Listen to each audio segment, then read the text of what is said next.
l'aéroport d'Erevan, aussi bien par les autorités arméniennes, au premier rang le ministre des Affaires étrangères, et celle des Comores, au premier rang desquels le ministre Souef Mohamed El Amin et l'ambassadeur des Comores en France, Souleymana Mohamed.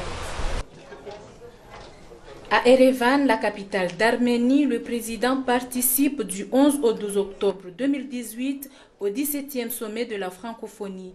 Le thème retenu pour cette rencontre des chefs d'État et de gouvernement est vivre ensemble dans la solidarité, le partage des valeurs humaines et le respect de la diversité, source de paix et de prospérité pour l'espace francophone.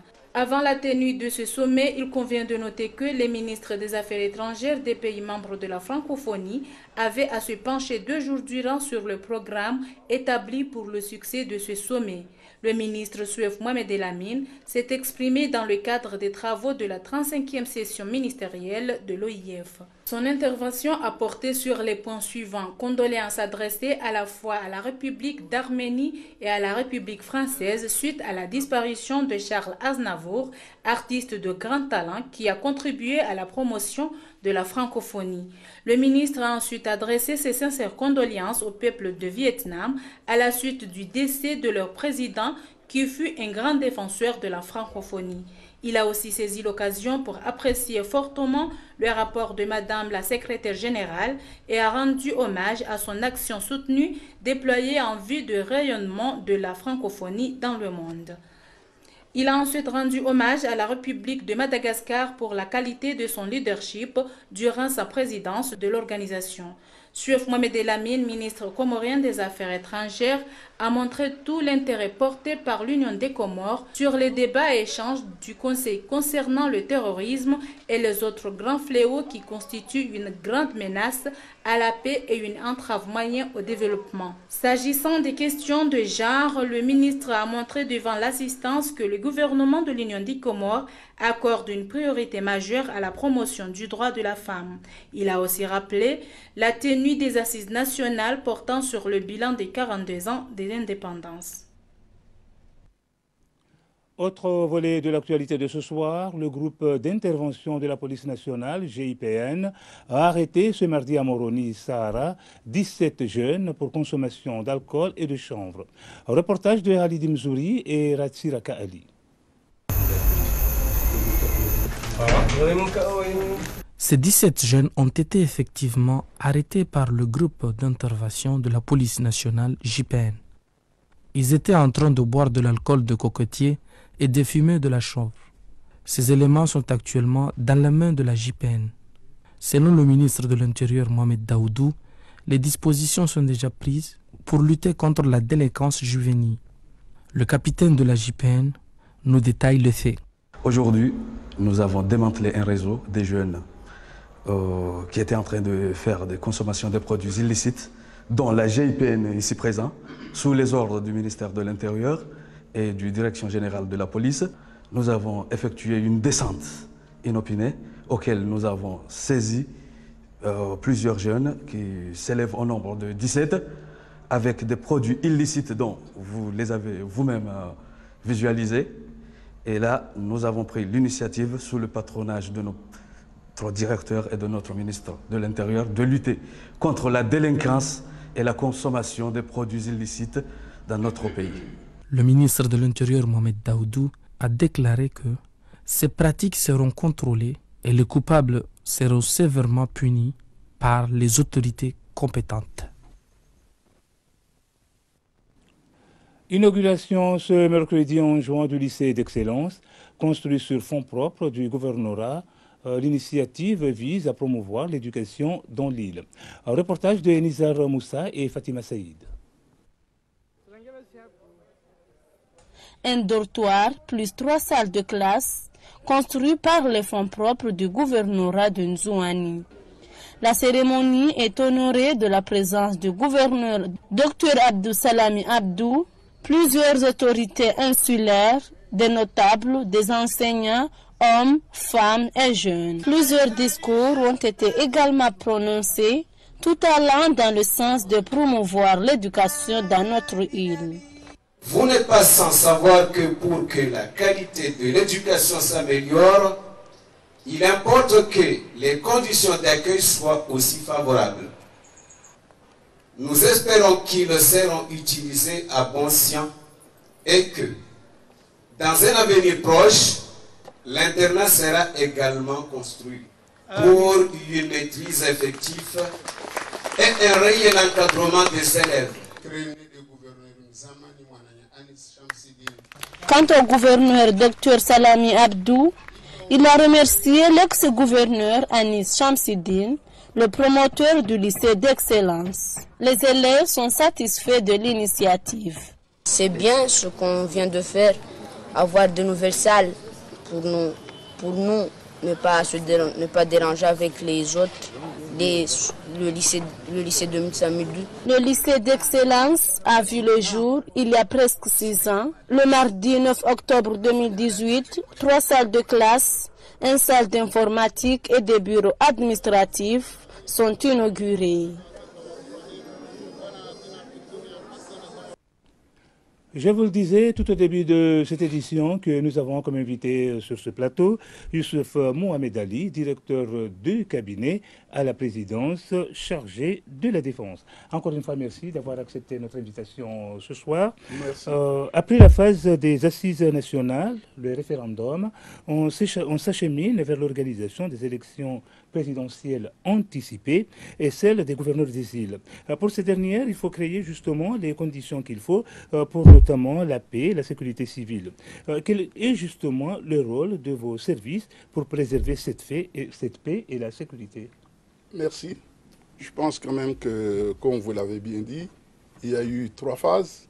La phase des assises, la phase du référendum et la 3e phase qui a été annoncée par son Excellence le président Azali Assoumani lors de son allocution au niveau de l'ONU, disant que nous allons organiser des élections anticipées de présidents et de gouverneurs avant, disons, pour une durée, donc la durée est d'un an conformément à la nouvelle constitution.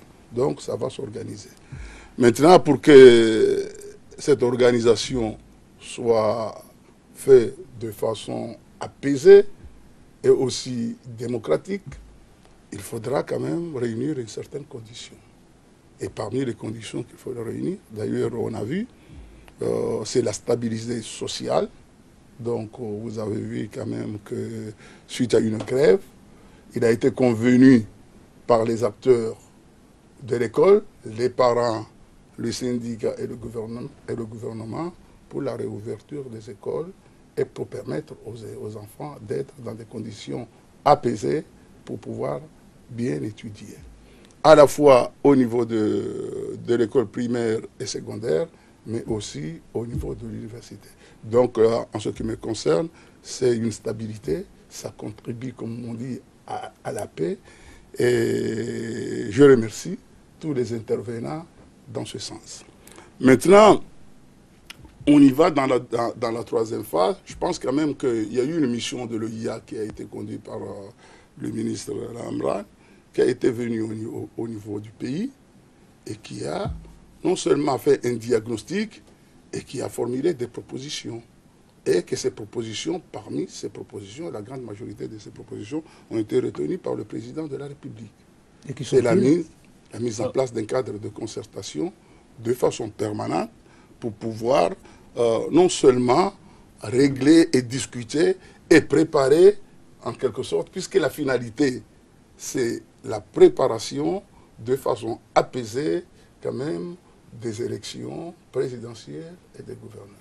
Donc le dialogue a été repris conformément aux recommandations qui ont été formulées et je pense les uns et les autres sont en train de discuter sur la façon de pouvoir trouver une issue et que j'espère trouver une issue honorable pour que le pays puisse organiser ses élections de façon apaisée. Maintenant, puisque vous revenez, vous avez posé la question de mes services, je pense que tout le monde le sait, que l'armée, notre armée, c'est une armée républicaine qui a eu quand même à préserver et à défendre les institutions de la République et qui a eu à encadrer cette population dans une dynamique de développement. je pense que tout le monde est d'accord que durant les 2 ans, il n'y a pas eu de coup de feu. Il n'y a pas eu quelqu'un qui a été blessé. Malgré qu'ils ont reçu beaucoup d'emmerdements, ils ont eu un collègue qui a été molesté et qui a reçu 9 coups, et qu'on a vu même aussi un vice-président qui a voulu être assassiné. Malgré ça, l'armée a su garder son sang-froid et aussi à gérer de façon démocratique toutes les manifestations qui ont eu lieu dans ce pays. Et là, je rends hommage à cette armée et je leur demande quand même de continuer tout en préservant quand même l'esprit de prévention et d'éducation, contrairement à d'autres actes. Voilà ce que... Et justement, pour préserver justement cette paix et cette sécurité, qu'est-ce qui est prévu justement dans l'année à venir pour pouvoir justement garder cette paix qui est là, surtout au niveau social? Moi, je pense qu'il a été recommandé effectivement la mise en place d'un cadre de concertation entre l'opposition et la mouvance présidentielle. Ce cadre existe. Les gens ont commencé, ils ont fait 3 ou 4 rencontres, ce qui est bien. Maintenant, ils se sont dit qu'il faudra réaliser des mesures d'apaisement. Et les mesures d'apaisement ont été citées, hein, notamment la mise en place de la commission de droits de l'homme, qui a été rapidement mis en place par le président de la République par décret, qui a consisté à abroger l'arrêté ou le communiqué qui a été fait par M. Barouane. Ce communiqué aussi a été abrogé par le ministre de l'Intérieur et qui a aussi demandé l'arrivée quand même d'une commission de droits de l'homme de l'Union africaine pour vérifier et voir comment se comporte notre pays, pour évaluer les avancées en matière de droits de l'homme. Je crois que le gouvernement a demandé à cette mission qu'il soit sur place. Et une partie quand même, on a vu, il y a beaucoup de gens qui défilent et qui sont dans ce sens, qui apprécient tout ce qui est avancé fait par notre pays. En quelque sorte, tout, pratiquement, la grande majorité des points qui ont été avancés, pour rendre quand même l'environnement de façon apaisée et permettre aux différents partis, c'est-à-dire l'opposition et le gouvernement, de pouvoir, position et alliance de la mouvance présidentielle, de discuter de façon apaisée, je crois que la grande majorité des points qui ont été énumérés ont été réalisés. Même si on en a parlé très longuement dans nos éditions, le fait que le président de la République anticipe son mandat en organisant ces élections, qu'est-ce que cela veut dire? Bon, moi je pense... Bon, d'abord, il y a 2 points importants qu'il faut noter. D'abord, c'est l'ouverture du chef de l'État. Depuis que je suis là, toute décision qui implique les Comoriens, il appelle tout le monde. Il appelle l'opposition, il appelle la société civile, il appelle les grands élus, à savoir le président de l'Assemblée, le gouverneur, pour pouvoir les informer et même discuter sur la façon de faire. Ça, il les a fait. Et parmi ce dialogue qui peut rendre le pays de façon apaisée, le président de la République a reçu l'opposition 2 fois et il vient aussi de recevoir le leader de l'opposition pour qu'ils puissent discuter, voir là où il y a des nœuds, enlever le nœud et avancer dans le processus. Je pense que cet esprit, c'est un esprit d'ouverture, l'esprit du dialogue, c'est des esprits que nous n'avons jamais connus dans ce pays. C'est rare. Nous, on était dans l'opposition. C'est très rare que pendant 2006 jusqu'à 2011, et qu'on reçoit l'opposition pour discuter de quoi que ce soit. Donc cet esprit, moi je pense que c'est la façon de gouverner un pays, c'est l'approche démocratique de pouvoir gouverner un pays, et il faut informer, il faut discuter. Si on se met d'accord, c'est bien, mais si on ne se met pas d'accord, les gens ne sont pas élus pour discourir, mais ils sont élus pour agir sur la base d'un programme qu'on lui a donné. Donc, moi je pense que cette approche qui a été préconisée et qui est en train de mettre en place le président de la République, c'est l'approche qu'il fallait, et je pense, et j'appelle, mais surtout aux partis d'opposition, de privilégier les intérêts du pays. C'est tout à fait normal qu'on diverge. C'est la nature même, c'est la base de la contradiction. Ils sont opposants et nous dirigeons. Il faut qu'on diverge sur plusieurs fois. Mais quand l'intérêt supérieur du pays, quand on veut discuter, quand on veut arriver, on pourrait se retrouver sur une table pour discuter. Donc, ce que je regrette, que effectivement le dialogue est suspendu, mais je pense qu'après une réflexion, les uns et les autres vont reprendre quand même le chemin du dialogue, parce qu'on peut passer la seule façon de pouvoir arriver. Le pays nous appartient. Le destin de ce pays est dans nos propres mains. Il n'y a pas ni l'OIA, ni l'ONU ne viendra construire notre pays. Aucun pays qui a été construit par les fils de ce pays. Ils viendront nous soutenir, nous faire des propositions, et nous allons juger si ces propositions vont dans le sens des intérêts du pays.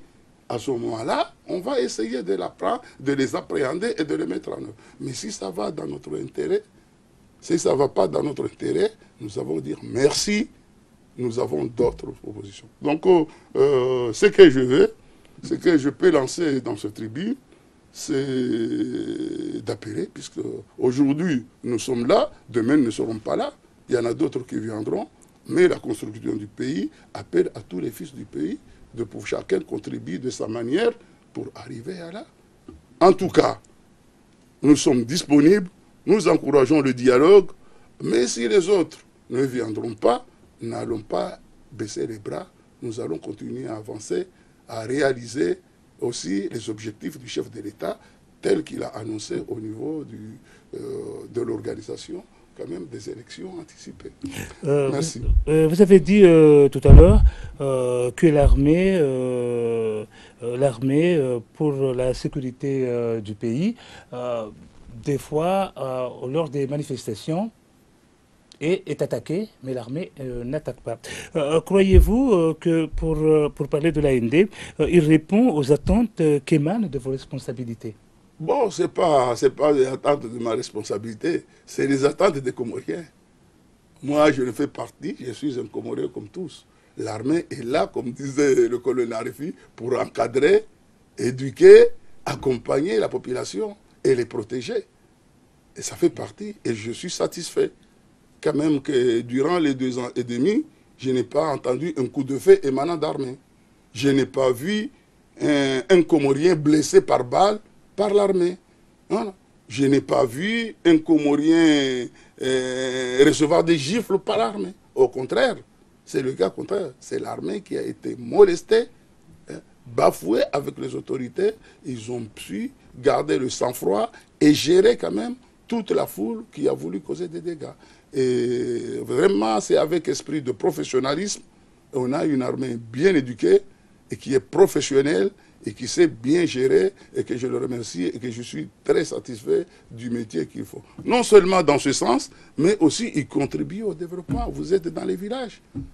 Toutes les routes qui sont faites par les communautés, l'armée intervient. Toutes les actions de développement, l'armée est appelée. L'armée soigne aussi. Justement, il y a l'armée qui accompagne la population dans certains domaines, notamment l'agriculture. Mais on sent que cette dernière année, surtout au cours du mois de Ramadan, l'armée était totalement absente sur l'accompagnement au niveau de l'agriculture. Bon, peut-être vous voulez m'attaquer en tant qu'agronome, mais je vous dirais que c'est le contraire. Au niveau d'Anjouan, ça, il faut le dire, hein. Au niveau d'Anjouan, ils ont fait des avancées spectaculaires en matière de production agricole et en matière de pêche. Donc, bon, ça a commencé et nous avons un programme qui va être étendre, puisqu'on a voulu faire ce qu'on appelle une expérience pilotage en juin pour les généraliser dans les autres îles. Ça sera fait au niveau de la Grande Comore. Et ce sera fait au niveau quand même de mon île. Et au niveau formation, au niveau de l'armée? Au niveau formation, je pense que c'est le point où j'ai mis beaucoup l'accent. Parce que actuellement, nous avons beaucoup de conventions avec les différents pays. Et pour pouvoir tirer profit de ces conventions, il faut quand même qu'on maîtrise les langues. Et actuellement, l'école INFAG enseigne le français, l'anglais, l'arabe et le chinois. Récemment, au niveau quand même du 6 juillet, vous avez vu une démonstration d'une technique chinoise qui a été présentée. Donc, on est en train de diversifier. Et je vous dis aussi, en dehors de ça, on a l'informatique. Ça, c'est aujourd'hui l'avenir du monde. Donc, on a ouvert quand même une branche informatique au niveau de l'armée. Et l'armée aussi, et on a multiplié les formations et l'échange d'expériences avec beaucoup de pays, notamment les pays arabes, les pays africains de l'Est, mais aussi au niveau des États-Unis. Donc je pense qu'il y a une diversité de formations qui se fait, et on forme beaucoup. Et d'ailleurs, vous avez vu quand même qu'on vient de recruter plus de 500 jeunes. D'abord, on contribue à lutter contre le chômage, mais aussi on fait des bons soldats qui contribueront au développement de notre pays. Donc là, je suis très satisfait. Un dernier mot à l'endroit des gens qui nous suivent. Bon, moi, ce que je vais dire, c'est que ce pays appartient à nous tous. Aujourd'hui, nous sommes dans les commandes. Demain, ce sera un autre qui viendra. Mais ce que nous devrons préserver, c'est surtout la paix. La paix est la chose la plus précieuse pour notre pays. On peut avoir des divergences. Moi, je conviens que l'opposition soit dans son rôle. Mais aussi, il faut qu'ils acceptent que nous soyons aussi dans notre rôle. Nous sommes élus sur la base d'un programme et nous exerçons le programme. On ne peut pas tolérer que n'importe qui peut venir briser notre paix, puisque nous sommes là pour protéger. Et je pense qu'avec cet esprit, nous pouvons quand même montrer que notre pays est un petit pays, mais grand par les idées. Et là, j'appelle les uns et les autres qu'on ne peut pas s'en sortir, on ne peut pas préserver cette paix sans discussion. La concertation, la discussion est des outils très importants pour la stabilité d'un pays. Donc, il faut qu'on se retrouve ensemble à tout moment, dans des moments où il y a des grandes décisions du pays, ensemble pour partager. Cela ne veut pas dire que nous allons accepter leurs décisions, mais on va les écouter, hein, et eux, ils vont nous écouter. Et à ce moment-là, la discussion jaillisse, les bonnes idées, et on pourrait faire avancer le pays. Donc voilà ce que je recommande à tous, d'aider à toute la société civile, à tous les ulémas, d'appeler à la paix de ce pays. Aman, c'est vraiment important. Mais aussi de continuer avec l'héritage de nos ancêtres, hein, continuer à dialoguer, à discuter et avancer sur ce pays. C'est surtout ça que je termine mon message. Merci, Monsieur Youssouf Mohamed Ali. Je rappelle que vous êtes le directeur de cabinet à la présidence en charge de la défense. Merci d'avoir accepté notre invitation. Vous restez avec nous jusqu'à la fin du journal. Merci. Clôture ce mercredi à Moroni des travaux de la réunion sur la diffusion des outils d'accréditation de la formation des sages-femmes. C'est la directrice de l'École nationale de médecine et de santé publique en partenariat avec la représentante de la Confédération internationale des sages-femmes de l'Afrique francophone qui a procédé à la fermeture de la formation. Un reportage d'Ahmed Abdallah Hussein et Ibrahim Kababo. Cette réunion qui avait regroupé les principaux acteurs œuvrant dans le secteur de la santé leur a permis de faire le bilan des activités réalisées et d'échanger sur les pratiques des sages-femmes. Le but essentiel de ce projet est de permettre aux sages-femmes comoriennes d'avoir des formations continues pour améliorer la qualité des services et réduire la mortalité maternelle et néonatale. Les échanges ont porté surtout sur l'accréditation. Comment faire de telle sorte que l'école puisse être accréditée. Et là, nous avons demandé vraiment l'appui de l'ensemble des partenaires. L'école à elle seule ne peut pas, c'est un processus. Donc, quand je dis un processus, dit des étapes. Et au niveau de chaque étape, il faut l'implication du ministère de la Santé, l'implication du ministère de l'Enseignement, l'implication des acteurs de l'école elle-même et aussi l'implication des partenaires techniques et financiers. On a remarqué qu'il y a une insuffisance notoire de sages-femmes enseignantes au niveau de l'école. Et là, il faut aller à un développement vraiment d'un programme de formation pour ces sages-femmes-là. Au moins parce que dans le système LMD, le niveau minimum pour enseigner dans une école de santé, répondant aux critères de LMD, c'est d'avoir un master. Donc il faut voir comment l'État peut développer soit un programme de formation ou en attendant envoyer au moins une masse critique d'enseignantes sages-femmes pour aller se former en master, surtout en pédagogie, pour accompagner le programme. Initié par l'UNFPA, appuyé par les autorités compétentes, ce projet de l'ASM, Confédération internationale des sages-femmes des pays d'Afrique francophone, est d'inculquer aux sages-femmes des notions de base leur permettant d'aider les nouveau-nés et mères. Un mot de sport avant de clore cette édition. Les Sélacontes des Comores ont procédé ce mardi au stade Mohamed V au premier entraînement de leur stage de préparation de la 3e journée des éliminatoires de la CAN 2019. Un match qui opposera aux Lions des Atela contre les Sélacontes des Comores. 5 joueurs sont rajoutés à la liste pour défier cette équipe marocaine qui a participé plusieurs fois dans des Coupes du Monde. Notons que les Sélacontes arriveront en Moroni par un vol spécial le dimanche après-midi.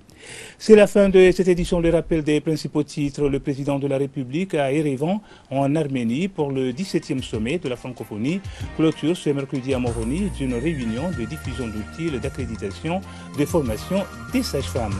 C'est bel et bien la fin de cette édition. Je vous rappelle que nous avions comme invité au cours de cette édition Youssouf Mohamed Ali, directeur du cabinet à la présidence, chargé à la défense. Encore une fois, merci. Au revoir et bonne continuation pour la suite de nos programmes. Je vous retrouve demain à la même heure. Merci.